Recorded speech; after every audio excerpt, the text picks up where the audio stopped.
Selamat pagi, Assalamualaikum Pak Yudi. Waalaikumsalam, selamat pagi. Terima Baik. kasih Bu Melani. Kemudian ada Pak Akbar Hamdan dari Media Harian Fajar. Assalamualaikum, selamat pagi Pak Akbar. Waalaikumsalam warahmatullahi wabarakatuh. Selamat pagi. Baik, topik kita hari ini adalah tentang peran PJI atau Persatuan Jaksa Indonesia dalam kesejahteraan dan penguatan profesi jaksa. Saya ke Pak Yudi dulu. Pak Yudi, untuk PJI sendiri, ini merupakan peringatan ke-27 PJI ya, per 15 Juni yang lalu. Betul. Sudah berlalu, tapi ada yang ingin dicapai dalam usia yang ke-27 ini. Silahkan Pak Yudi. Terima kasih sebelumnya Bu Melani, para pendengar RI yang saya hormati, juga rekan Bung Akbar Hamdan. Betul apa yang disampaikan tadi bahwa PJI atau Persatuan Jaksa Indonesia merupakan organisasi profesi jaksa yang pada tanggal 15 Juni 2020 hari Senin kemarin berusia ke-27. Ya. Sebelumnya nama PJI adalah Persaja, Persatuan Jaksa. Setelah diadakan Munaslup, ditetapkan tanggal 15 Juni 1993 Ya. sebagai awal berdirinya organisasi PJI yang sekarang ini berusia 27 tahun. Oke. Namun demikian, sesungguhnya usia atau perjalanan profesi jaksa sendiri sudah jauh lebih ada sebelum usia 27 tahun itu. Sejak zaman, kalau kita sedikit melihat ke belakang, zaman Kerajaan Majapahit, sudah ada yang namanya jaksa. Ya. Seorang Gajah Mada itu adalah seorang jaksa agung, Oke. seorang penegak hukum. Sampai kemudian zaman penjajahan Belanda juga ada yang namanya profesi jaksa, sudah berjalan sejak dulu. Jadi lebih tua daripada usia PJI itu sendiri. Oke. Begitu kira-kira. Oke. Nah, ini sesama profesi nih ya, tapi Ya. sebelum saya pindah ke profesi jurnalis, yang sama J awalnya ini ya, yang satu jaksa, yang satu jurnalis. Nah ini Pak Yudi, kalau kita lihat sendiri untuk profesi jaksa di masyarakat kita, itu kan ya beragam lah ya. Ada yang melihat jaksa itu membantu, sangat menolong masyarakat, terutama untuk hal-hal seputar hukum yang tidak dipahami oleh masyarakat. Tapi ada juga yang menganggap bahwa ini ada oknum ini yang membuat profesi jaksa itu kurang bagus kelihatannya. Nah, bagaimana PJI mengantisipasi atau melihat hal seperti ini? Iya, terima kasih. Memang ya itulah pandangan masyarakat, dan itu merupakan hak masyarakat untuk menilai atau melihat apa yang mereka pahami. Ya. Yang jelas bagi kami khususnya PJI, saya izin kebetulan ketua PJI untuk daerah Sulawesi Selatan, Ya. dan juga organisasi PJI juga ada di tingkat kejari-kejari. Jadi semua kejari atau semua kejati ada organisasi PJI-nya. Nah, melihat bahwa profesi jaksa sesungguhnya adalah profesi yang mulia. Ya.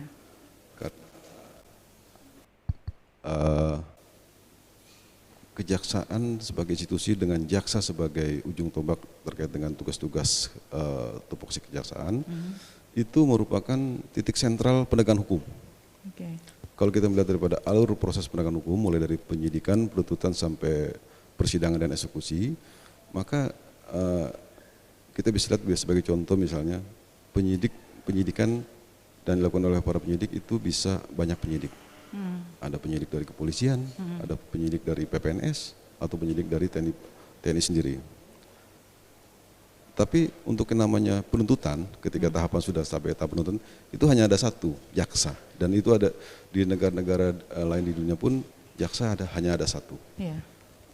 Termasuk jaksa yang ditugaskan di KPK misalnya, itu pun berasal dari kejaksaan. Dan yang dalam waktu dekat ini akan direalisasikan, yaitu jabatan baru di Kejaksaan Agung, Jampitmil, itu juga merupakan jaksa di militer. Yang dikatakan sebagai auditorat atau auditor militer. Nah, insya Allah nanti kalau ini sudah dalam waktu dekat akan diangkat, Jampitmil, jaksa pidana militer itu berasal dari TNI. Itu terkait dengan penegakan hukum untuk di kemiliteran.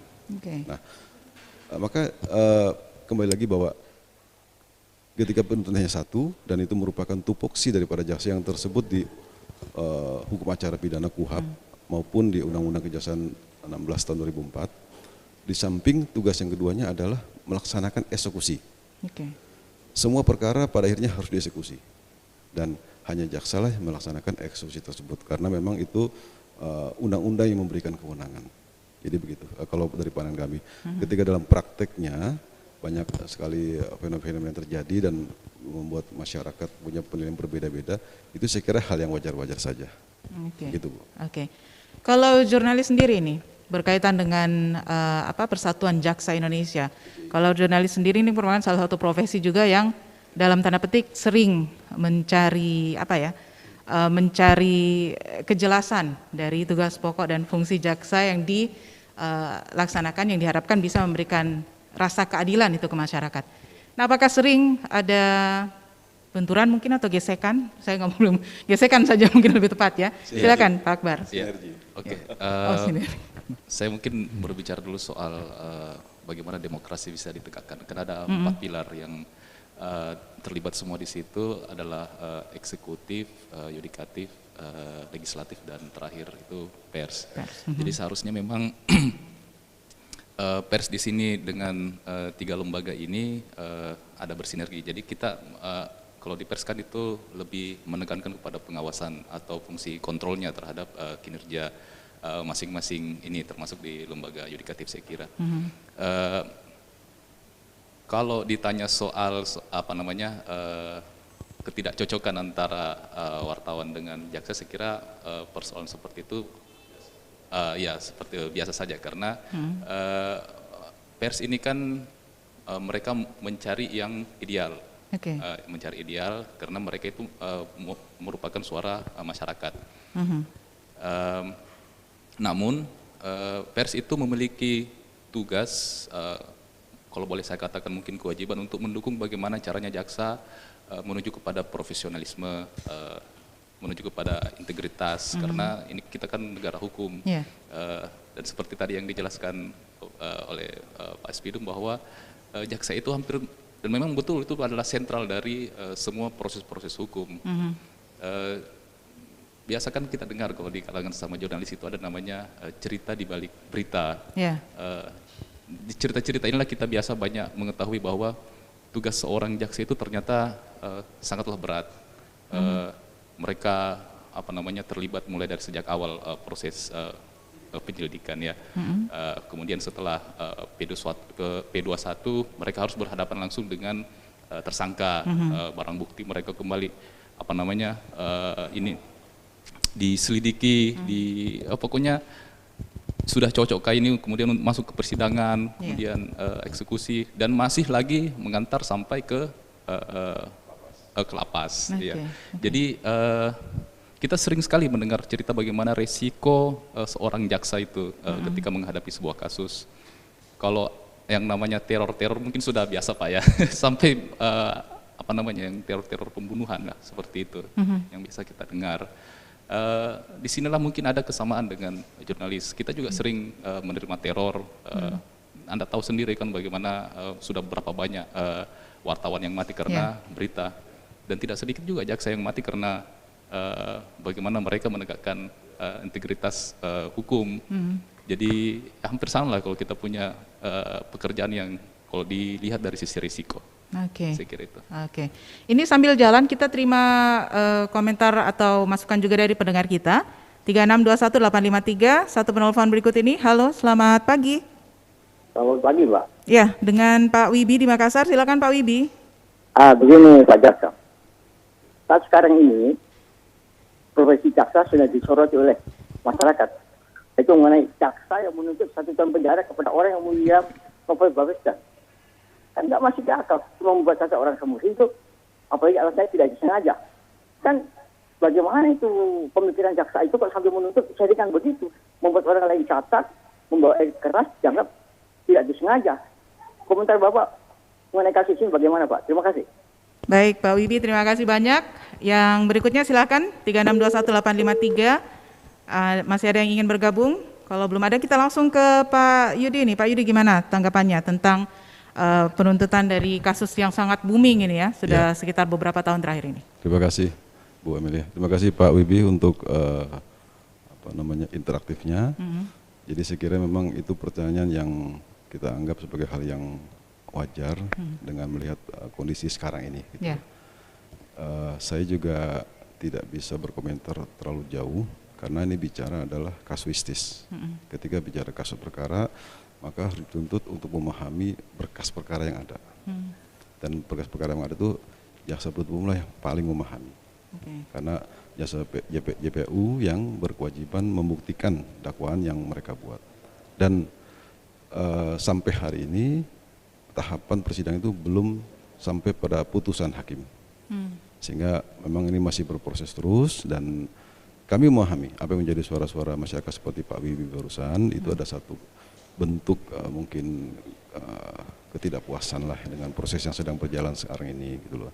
Yang jelas kami juga harus mohon bersabar kepada masyarakat bahwa proses ini kan belum selesai, belum sampai pada putusan dan itu juga kan belum sampai tahapan sebagai satu putusan ingkrah yang menjadi satu penuntasan satu perkara. Mungkin nanti ada juga upaya hukum sampai kemudian kasasi dan segala macamnya. Jadi saya lebih pada ke sana saja. Tapi saya menghargai apa yang saya menghargai apa yang disampaikan oleh Pak Wibi. Satu hal ingin sedikit saya sampaikan bahwa sama seperti tadi Bung Akbar juga, profesi jaksa memang adalah profesi yang beresiko. Artinya kita harus melihat secara luas gitu ya. Tidak hanya jaksa-jaksa yang bertugas di kota-kota besar saja, tapi juga jaksa yang ada di pelosok-pelosok daerah. Mulai Sabang sampai Merauke itu setiap kabupaten kota ada jaksa-jaksa yang bertugas ya, sampai ke pelosok daerah itu dan menangani perkara-perkara yang bermacam-macam, perkara terorisme, perkara pembunuhan dan segala macamnya yang memang itu menjadi rawan adanya ancaman atau gangguan terhadap tugas-tugas jaksa. Saya menyampaikan itu. Keberadaan Persatuan Jaksa Indonesia ini apakah juga memberikan support kepada pelaksanaan profesi jaksa yang tadi sempat sangat digarisbawahi ya, bahwa sama seperti jurnalis sering mendapatkan teror, ancaman dan seterusnya. Keberadaan PJI apakah cukup mensupport sehingga jaksa-jaksa ini bukannya nanti berbalik arah dari menghadirkan keadilan untuk masyarakat, tapi justru karena takut terornya itu malah melakukan hal yang sebaliknya, Pak Yudi? Iya, PJI yang sebagai organisasi yang ada di tingkat pusat, daerah seperti provinsi maupun di kabupaten kota, dalam perjalanannya sesuai tentunya berdasarkan visi dan misi. Dan kalau mengacu kepada situ maka sebetulnya PJI sudah on the track. Hanya di sini mungkin yang menjadi satu hal adalah pencapaiannya. Ada dua hal tema besar yang menjadi dialog sekarang ini terkait dengan kesejahteraan dan penguatan profesi. Itu juga terkait dengan bagaimana mewujudkan jaksa yang profesional dan berintegritas. Sehingga dan itu juga tidak lepas daripada institusi kejaksaannya. Jadi apa yang disampaikan Bu Melani bahwa dikhawatirkan nanti bisa berbalik arah atau melawan dengan apa yang menjadi tugas-tugas yang seharusnya dilaksanakan jaksa, saya kira tidak sampai sejauh itu. Namun demikian baik masyarakat secara umum maupun institusi dan juga yang paling penting adalah pemerintah juga harus peduli dan mencoba memberikan perhatian. Karena begini, sebetulnya kejaksaan itu sebagai institusi itu bagian dari pemerintah. Jadi bukan dari yudikatif, bagian dari pemerintah. Sehingga di sini juga pemerintah penting untuk peduli terhadap institusi kejaksaan termasuk kepada jaksanya sebagai ujung tombak kinerja institusi.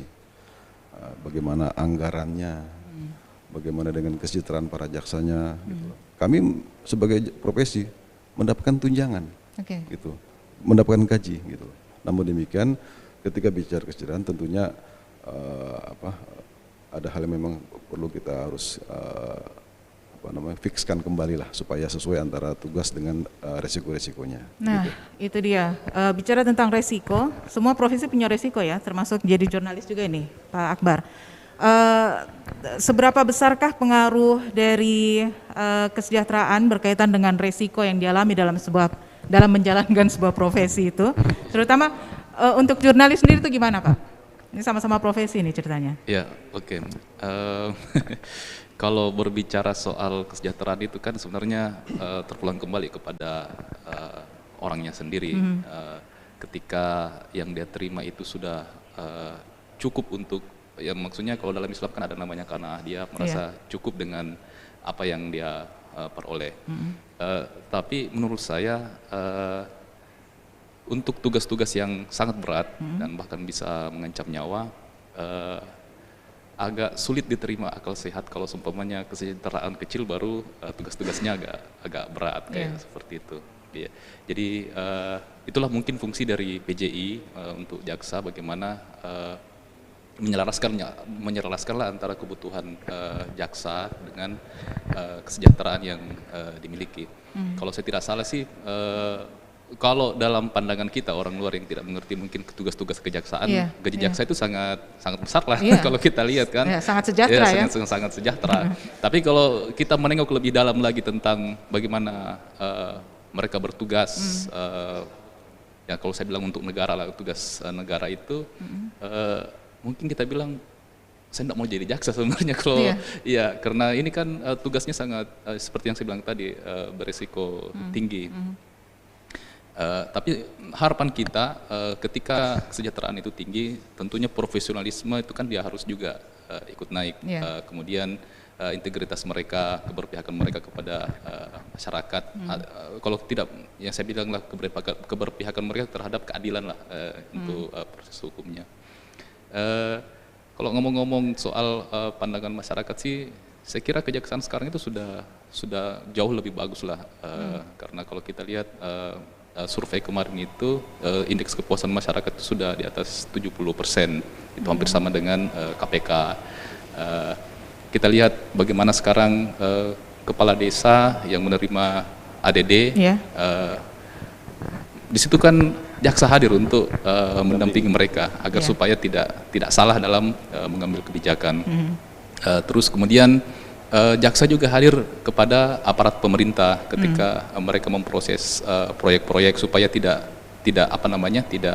salah dalam tanda kutip, ada korupsi, ada kesalahan dalam administrasi. Jadi sekarang jaksa ini kan kita lihat sudah bukan lagi kepada penindakan, tapi mereka sudah lebih ke dalam lagi kepada aspek pencegahan. Ikut bersama-sama.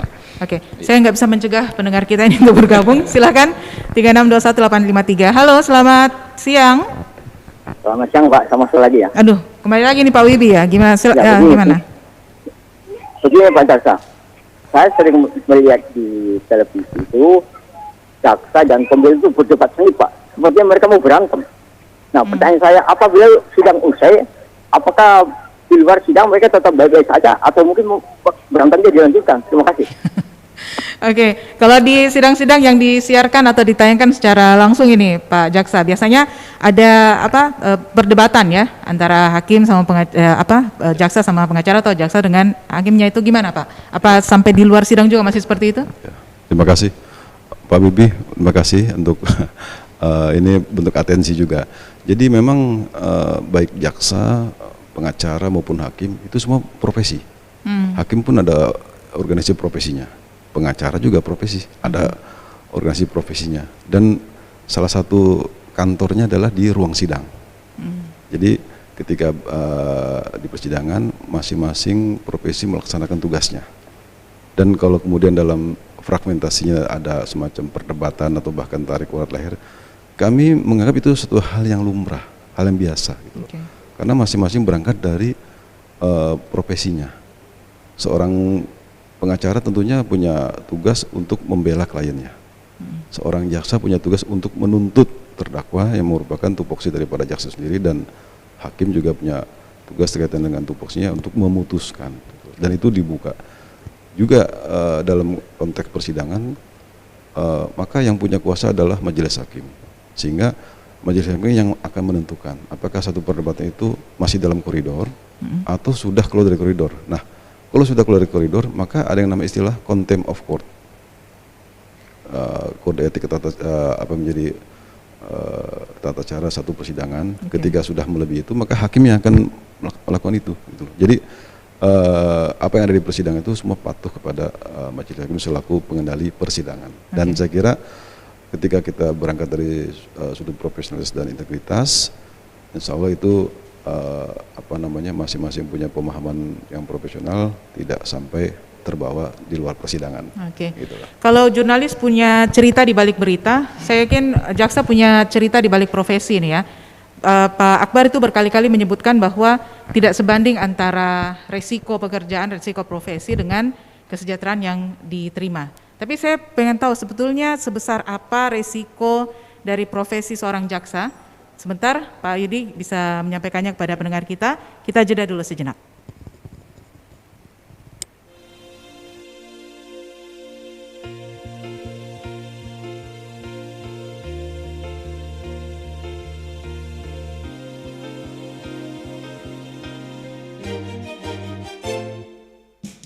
Bersatu kita maju, membangun komitmen baru, sehati menjaga diri demi kejayaan institusi.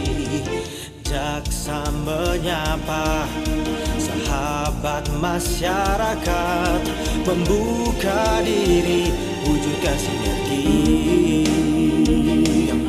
Hukum yang sejati tidak berjalan sendiri. Tunaikan bakti, masyarakat menanti. Jaksa menyapa, berjalan bersama. Jaksa menyapa, ada di tengah Anda.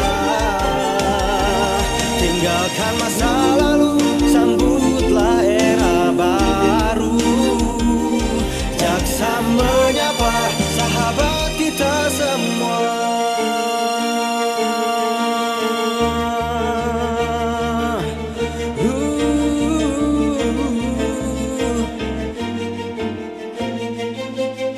Membuka diri, wujudkan sinergi. Hukum yang sejati tidak berjalan sendiri. Tunaikan bakti, masyarakat menanti. Jaksa menyapa, berjalan bersama. Jaksa menyapa, ada di tengah Anda. Tinggalkan masa lalu, sambutlah era baru. Jaksa menyapa, sahabat kita semua.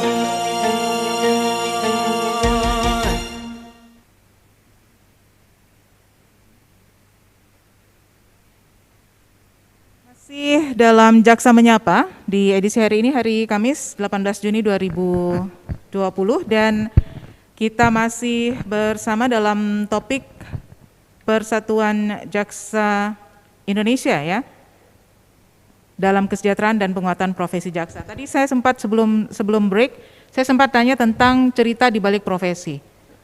Jadi untuk profesi jaksa sendiri, mungkin masyarakat kita belum terlalu paham ya. Sebenarnya apa sih resiko dari jadi jaksa itu?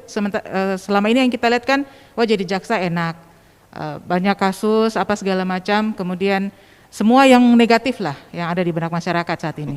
Nah ini bagaimana bisa kita gambarkan ke masyarakat kita bahwa ini profesi jaksa ini resikonya besar loh. Silakan Pak. Jadi begini, memang terkait dengan apa yang disampaikan Bu Meli seolah-olah jaksa itu yang negatif-negatif lah. Itu kan juga tidak lepas dari apa yang diangkat ke publik. Okay. Artinya juga banyak hal yang nggak diangkat, sebetulnya juga itu satu realitas. Memang kalau kita bicara rekan Bung Akbar ini terkait dengan profesi jurnalis yang suka meliput kegiatan-kegiatan terkait dengan tupoksi jaksa, porsi untuk kegiatan peliputan di persidangan ini memang berbeda dengan di tahapan sebelumnya, misalnya penyidikan. Ada satu tindakan misalnya penahanan atau penggeledahan, itu lebih menarik diangkat sebagai satu peliputan.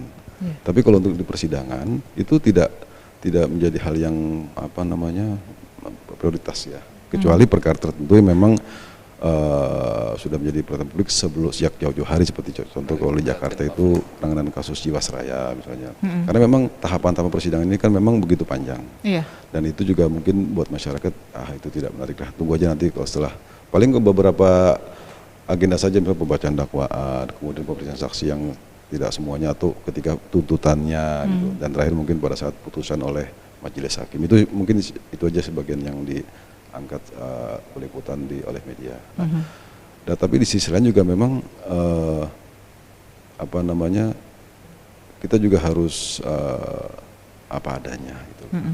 Ketika bicara penegakan hukum dengan jaksa sebagai titik sentral penegakan hukum, salah satu contoh ada yang merupakan satu keterbatasan adalah adanya jumlah jaksa.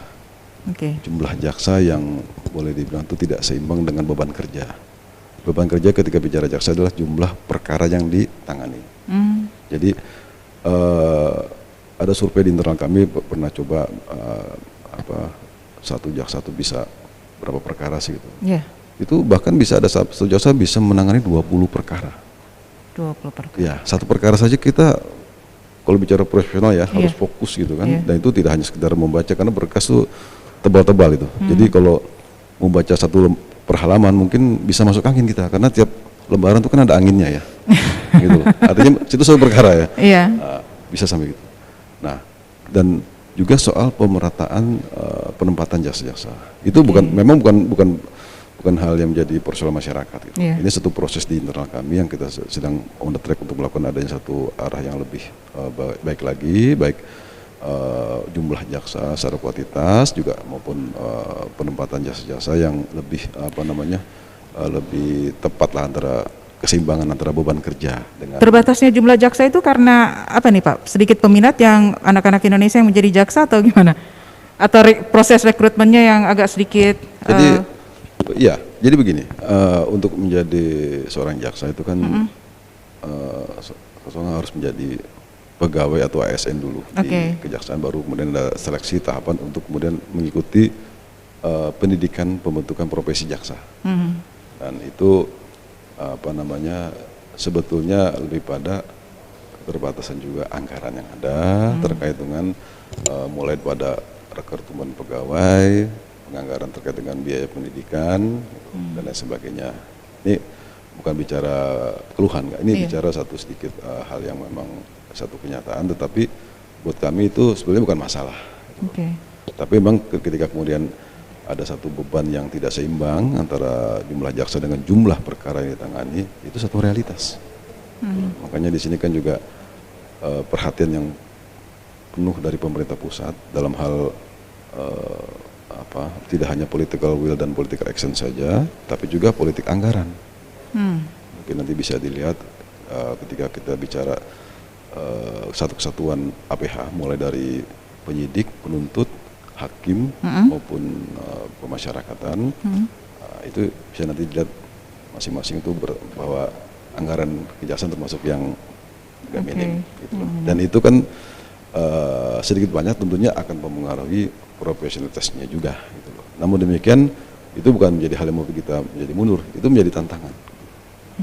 Kita harus mengubah satu masalah menjadi tantangan lah, kira-kira begitu. Oke. Kita punya penelpon yang berikutnya ini. Silakan. Halo, selamat siang. Ya, selamat siang. Ya, dengan sebentar. Pak Mansur Gani. Pak Mansur Gani ya, silakan Pak Mansur.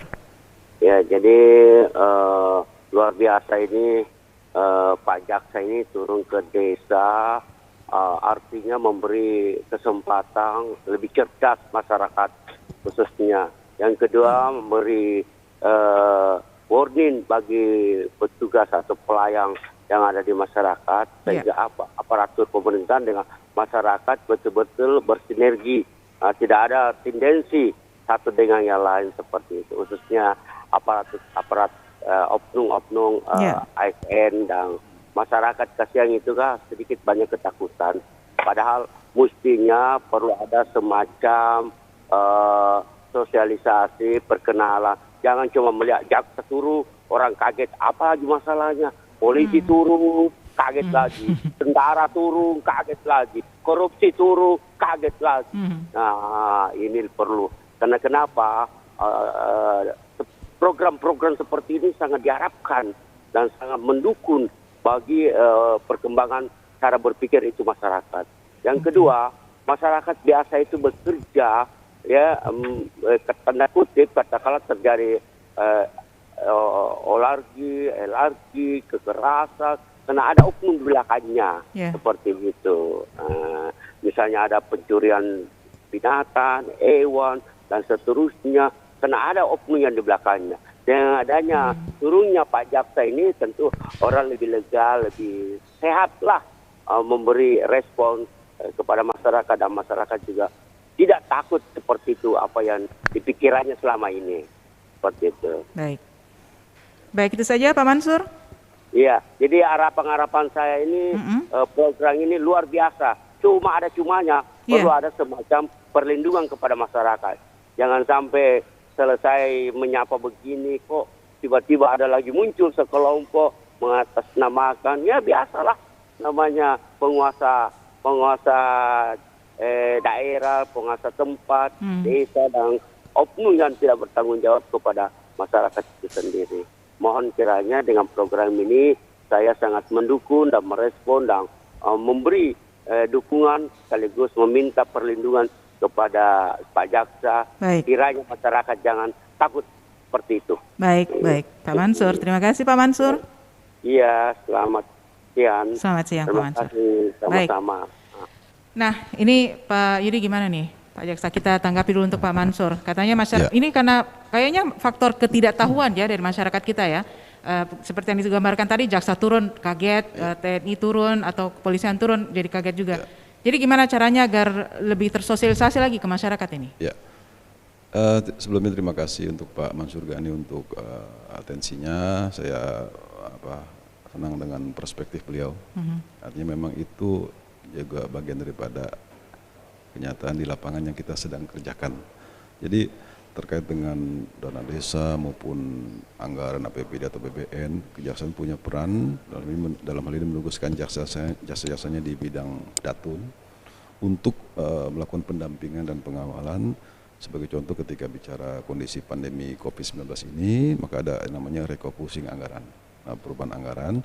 Nah, kami dari Kejaksaan baik di provinsi maupun di kabupaten kota diminta oleh stakeholder untuk mendampingi kaitan dengan program itu dan pengawalan pelaksanaannya, juga terkait dengan ADD, anggaran dana desa. Ya, itu juga hal yang memang menjadi perhatian Presiden Bapak Joko Widodo untuk supaya mengedepankan aspek pencegahan sehingga meminimalisir penindakan dengan mengutamakan pencegahan. Artinya lebih pada jaksa harus semakin dekat dengan pengelola anggaran atau para kepala desa, karena boleh jadi sebagian besar itu ketika bicara ada penyimpangan adalah karena ketidaktahuan, bukan karena kesengajaan ada niat jahat.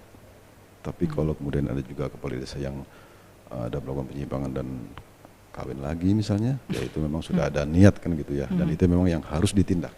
Tapi itu hanya sebagian kecil gitu, bukan sebagian besar. Sebagian besar justru persoalan-persoalan penyimpangan terkait ADD itu karena ketidaktahuan. Dan ini menjadi pemahaman kami untuk bagaimana formulasinya supaya ini tidak terjadi penyimpangan lebih masif lagi, yaitu dengan cara mengedepankan pencegahan dengan pendampingan. Iya gitu. Dan ini terus berjalan sampai sekarang.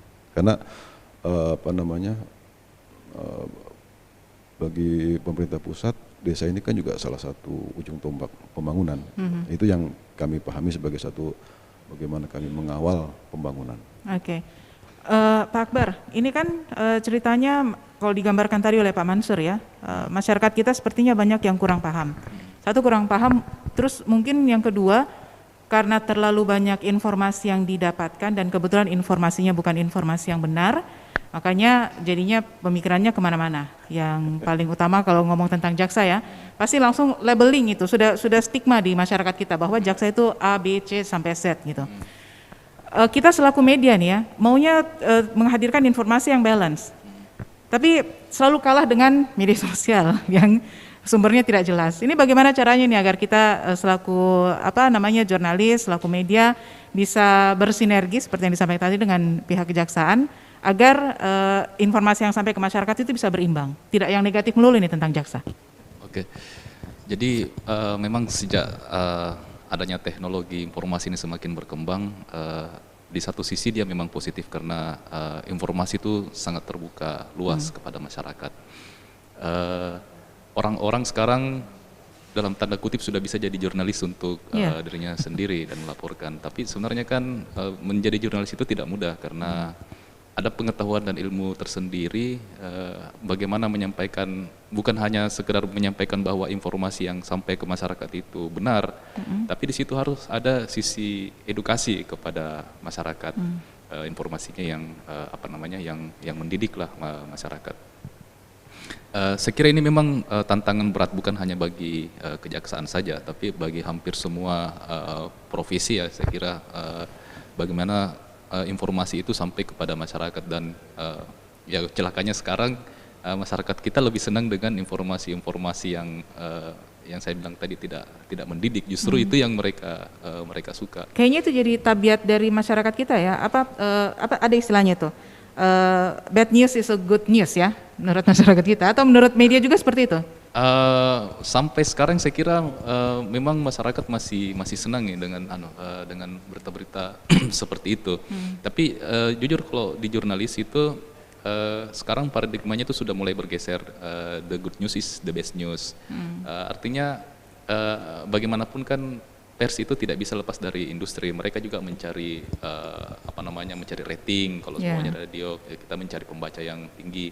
Dan biasanya itu ketika kita ingin mencari pembaca yang tinggi atau rating yang tinggi kan harus disesuaikan dengan selera masyarakat. Apa yang mereka sukai dari berita-berita seperti itu. Jujur saja kalau di kejaksaan berita-berita soal jaksa itu seperti memang yang Pak Aspirum tadi bilang. Masyarakat itu memang sekarang masih lebih senang dengan berita-berita yang soal korupsi, seperti itu masih menduduki tingkat yang tinggi.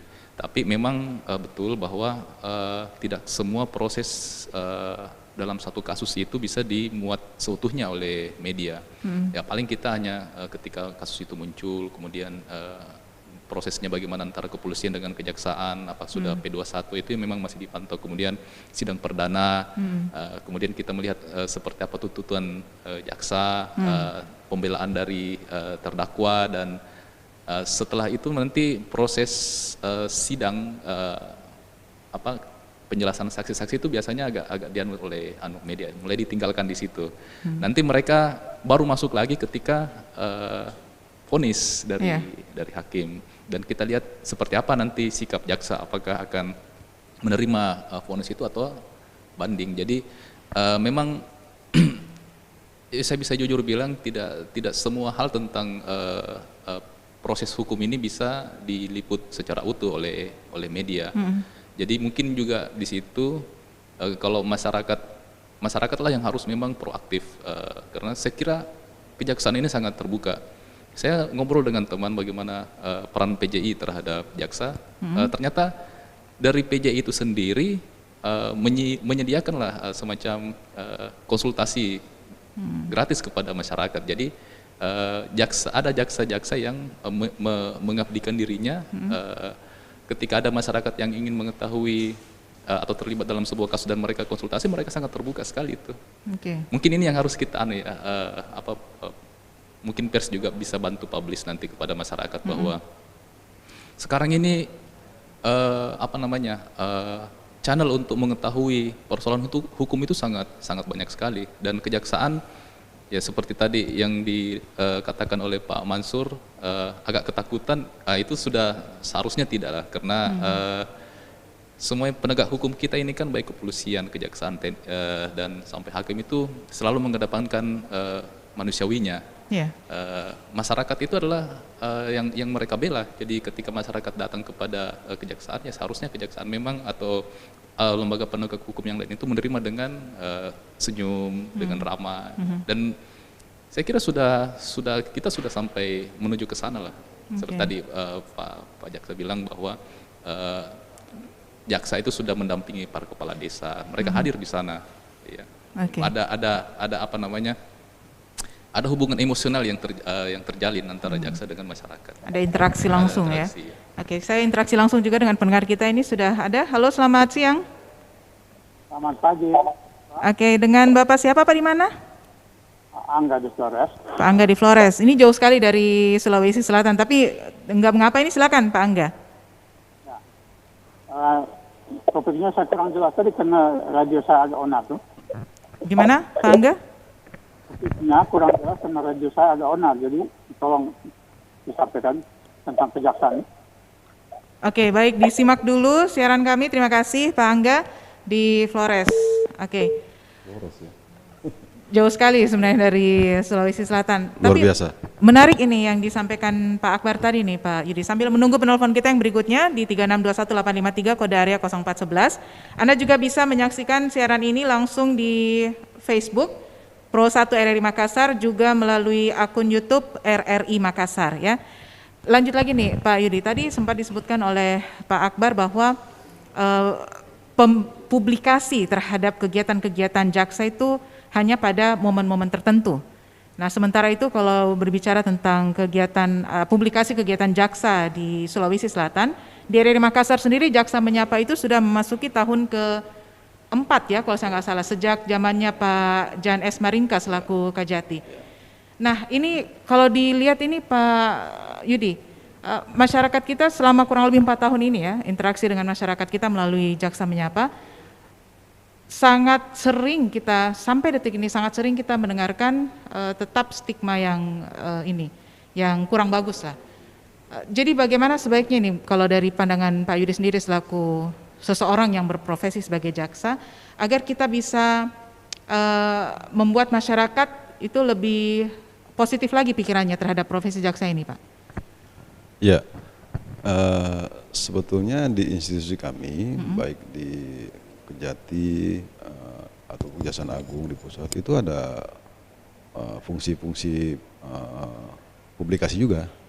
Ada Kapus Penkum di Kejaksaan Agung, ada Kasih Penkum di Kejaksaan Tinggi, di Kejati juga ada Kasintel yang apa namanya ada kaitan dengan publikasi kegiatan-kegiatan.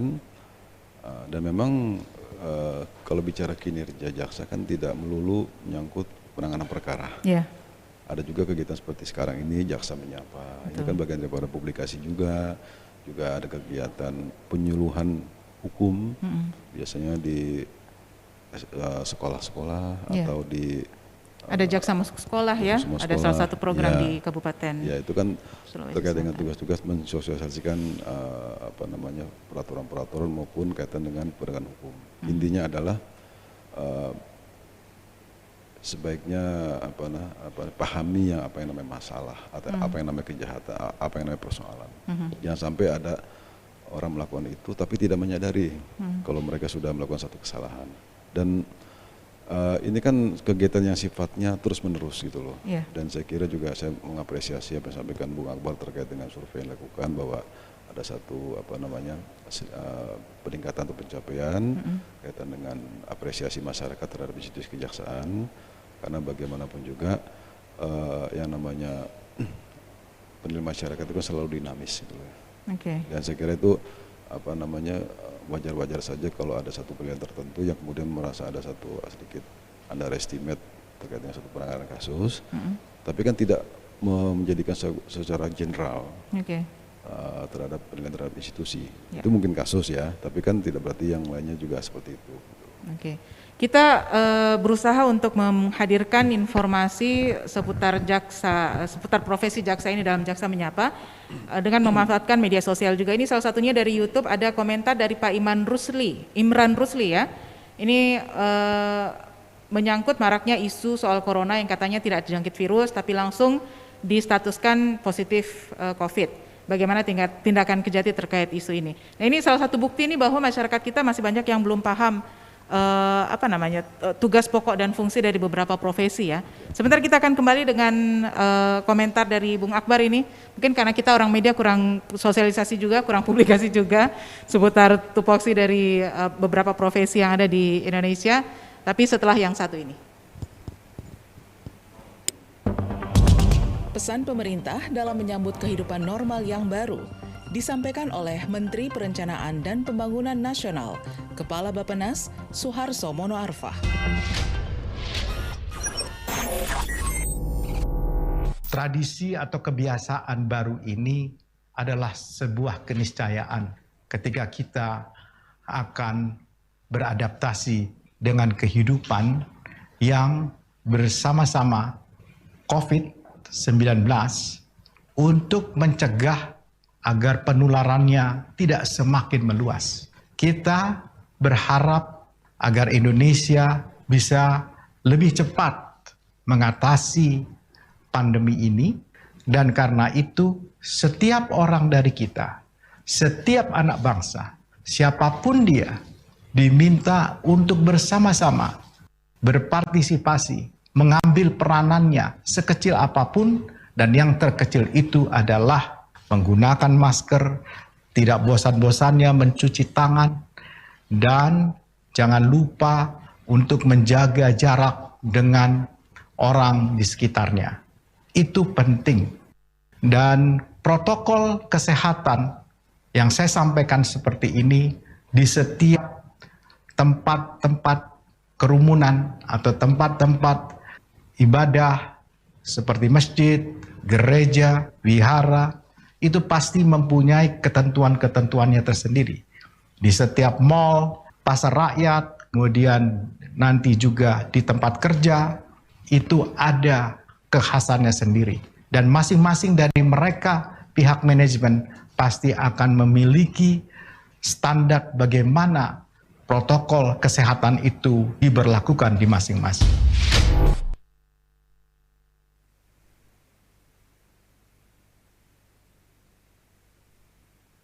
Masih di Jaksa Menyapa, ini sempat ngobrol-ngobrol sedikit ini ya.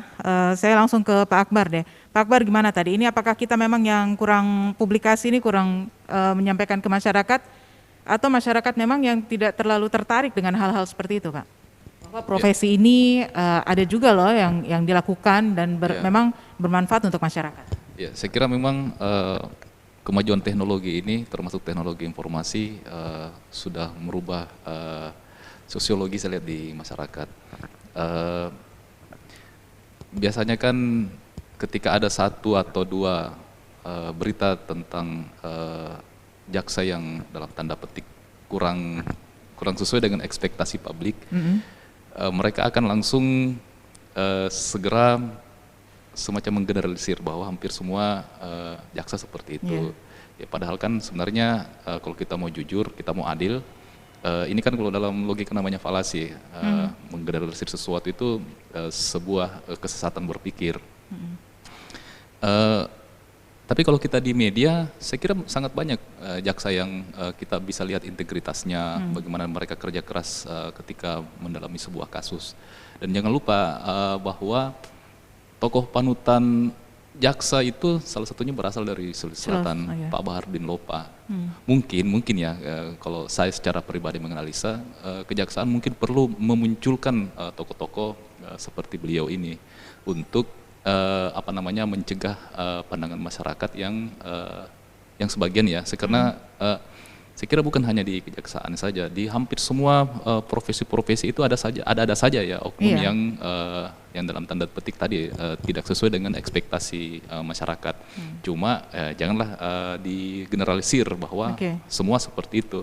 Tentang fungsi media bagaimana memberitakan kejaksaan, saya pikir semua media itu punya agenda redaksi. Mereka punya sendiri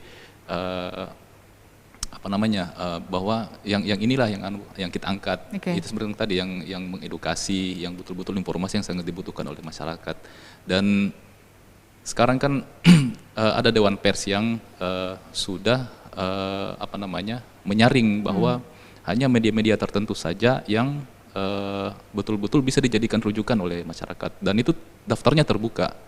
Ada Dewan Pers itu kan dalam setiap tahun itu memverifikasi, karena sekarang ini kan karena keterbukaan informasi, semua saluran orang gunakan. Orang bikin media online itu hanya dengan modal 1 juta, 2 juta itu sudah jadi, ya. Dan mereka sudah bisa menyebarkan informasi dan lain sebagainya. Saya kira. Pak Yudi, kalau kita lihat ini kan tadi sempat Pak Akbar menyebutkan ada pemanfaatan media ya, yang media sosial itu terbuka sangat luas, hampir semua orang bisa nimbrung di situ. Dan ini juga mungkin salah satu cara yang bisa dimanfaatkan oleh pihak kejaksaan ya, khususnya untuk Persatuan Jaksa Indonesia, agar profesi jaksa ini beserta seluruh resikonya, tahapan-tahapan pekerjaannya itu bisa kita saksikan langsung ini di media. Ada media sosial mungkin atau? Ya, terima kasih. Jadi memang kalau antara profesi jaksa dengan profesi jurnalis sudah terjalin sejak lama, sampai sekarang masih berjalan terus, saling bersinergi. Ya. Karena apa yang kita inginkan kaitan dengan publikasi berita itu juga memang merupakan profesinya dari jurnalis. Dan saya kira dalam seperti sampaikan Bung Akbar, jaksa ada juga oknum, jurnalis juga ada oknum gitu. Dan sekarang hebatnya masyarakat dengan kemajuan IT sekarang udah menjadi seorang jurnalis juga, juga menjadi seorang jaksa juga. Kalau saya baca komentar-komentar satu tulisan netizen misalnya, oh sadis itu. Betul. Tapi itulah satu realitas dengan kondisi kaitan dengan kemajuan IT sekarang ini. Gitu loh. Jadi kami juga harus menyesuaikan dan juga harus sinergi kaitan dengan publikasi. Kami punya Instagram, kami punya Facebook. Kami juga nanti mungkin ada sebentar lagi akan kita luncurkan podcast juga, podcastnya. Dan tentunya sinergi dengan RRI ini, Jasa Menyapa ini sangat luar biasa. Ini makanya biarpun sudah lama berjalan, tapi kami tidak pernah bosan dan selalu saja ada tema-tema yang harus kami angkat yang bertujuan untuk bisa memberikan satu informasi, edukasi kepada masyarakat. Oke, ini ada dari Facebook, program dari akun Beta Commander ya. Program apa saja yang Kejati Sulsel selama ini telah capai dan apa saja program yang akan direncanakan akan dicapai, Pak Yudi? Saya kira itu banyak sekali ya kalau kita kalau mau dijelaskan satu persatu. Tapi jelas itu kami juga harus memahami satu situasi yang update. Contohnya ya, ketika ada pandemi COVID-19, kami juga harus proaktif, harus menyesuaikan, mengantisipasi, dan yang paling penting adalah kami harus memastikan bahwa apa yang dikerjakan oleh pemerintah terkait dengan pembangunan, pelaksanaan, kami kawal, kami pastikan on the track sesuai dengan aturan. Adanya refocusing anggaran misalnya, itu juga ada kebutuhan atau bantuan yang diharapkan dari stakeholder untuk bisa membantu, mendampingi, mengawal supaya apa-apa yang kemudian dirubah, karena ini kan terkait dengan penanganan terhadap pandemi ini itu tidak menyimpang, gitu loh. Nah, kalau program lain yang sudah sejak dulu berjalan ada, kita ada Bin Matkum namanya kan, ya penjualan hukum, ya kemudian juga ada program jaksa masuk sekolah, ada program jaksa sahabat guru misalnya gitu kan. Nah ini juga penting karena ini juga satu fenomena di beberapa tempat bahwa guru ini kan seperti profesi juga di bawah naungan Diknas, tapi juga mereka juga melaksanakan tugas-tugas yang sifatnya teknis pembangunan, misalnya bikin sekolah gitu. Center di APBD di Dinas Pendidikan, mereka guru, bukan di PU ya contohnya. Nah ini kan juga mereka membutuhkan bantuan, konsultasi pendampingan, dan itu dengan tangan terbuka kita laksanakan kerjasama. Saya katakan kita sama-sama kerja, kita kerjasama. Oke, sama-sama kerja dan kerjasama. Tapi yang jelasnya kalau untuk kegiatan-kegiatan, program-program yang direncanakan akan dicapai atau yang sudah dicapai oleh Kejaksaan Tinggi Sulawesi Selatan beserta Kejari di seluruh Sulawesi Selatan ini bisa dipantau terus dalam acara Jaksa Menyapa. Setiap hari Kamis kita bersama-sama Pak ya. Betul. Bagaimana jaksa masuk sekolah dan kegiatan-kegiatan lainnya diselenggarakan pada masa era tatanan kehidupan baru ini. Betul. Akan kita update terus di hari Kamis, setiap hari Kamis jam 10 sampai jam 11. Oh ya, sebentar sore jangan lupa ya, sebentar sore kita sama Kejaksaan Negeri Luwu ya, yang akan tapi via Zoom. Jadi karena jaraknya cukup jauh, kemudian mungkin proses perjalanan ke sini harus ada SIKM dan seterusnya, makanya kita memanfaatkan teknologi ada. Pak Yudi, Pak Akbar, terima kasih waktunya di Jaksa Menyapa, mudah-mudahan. Oh ya, Pak Akbar terakhir nih, ada yang ingin disampaikan berkaitan dengan profesi. Saya kira kalau kita di media kan selalu membawa harapan dari masyarakat, karena kita sekarang topiknya tuh soal PJI, jadi kita sih berharap bahwa PJI secara internal menyuarakan apa-apa saja yang yang menjadi kebutuhan para jaksa kita, itu kan inputnya supaya outputnya sesuai dengan harapan masyarakat, yaitu penegakan hukum yang seadil-adilnya. Kita tahu bagaimana sulitnya menjadi seorang jaksa, dan kalau saya tidak salah itu jaksa sampai sekarang walaupun resikonya nyawa tidak ada asuransinya ya. Iya. Sama jurnalis juga nggak ada. Jadi ini terima kasih Bung Akbar atas atensinya. Jadi memang menurut saya setiap profesi itu tentu ada risiko, dan tidak ada salahnya dan malah mungkin baik sekali jika setiap risiko itu ada covernya, yaitu asuransi. Kami tentu sedang berharap itu ada perhatian dari pemerintah pusat untuk ada kepedulian terhadap profesi jaksa, dan kami juga sebagai organisasi PJ sedang mencoba mengarah ke sana supaya ada ya seperti asuransi jaksa ya, karena kan ketika resiko itu dialami oleh jaksa tidak hanya yang bersangkutan saja, tapi juga keluarganya juga akan mengalami gitu loh. Jadi itu terima kasih Bang Akbar atas usulan itu baik sekali itu profesi jaksa itu berkaitan dengan asuransi itu. Oke, mudah-mudahan dari media dan juga dari masyarakat bisa mendorong adanya asuransi untuk jaksa, tapi juga untuk profesi lain yang berisiko ya, Bu Akbar ya. Iya. Oke, terima kasih sekali lagi Pak Akbar, Pak Yudi. Mudah-mudahan sukses dengan kegiatan selanjutnya, dan tentunya tetap jaga kesehatan. Protokol kesehatan 3 yang penting ya, pakai masker, jaga jarak, dan juga cuci tangan sesering mungkin. Terima kasih Bu Melani, RRI, Pro FM, dan Bung Akbar, serta para pendengar semuanya. Baik. Pendengar, demikian kebersamaan kita dalam Jaksa Menyapa. Jangan lupa, jangan lewatkan Jaksa Menyapa akan hadir kembali pada pukul 4 sore hari, pukul 16 maksud kami, pukul 16 sore hari nanti, bersama dengan Kejaksaan Negeri Luwu ya, dan akan mengangkat topik tentang pengawalan refocusing atau realokasi anggaran pada masa pandemi COVID-19. Saya Melani Ahmad, sampai jumpa. Assalamualaikum warahmatullahi wabarakatuh. Terima kasih Anda telah mengikuti dialog interaktif Jaksa Menyapa. Partisipasi Anda membantu meningkatkan dukungan dan kepercayaan publik terhadap institusi penegak hukum.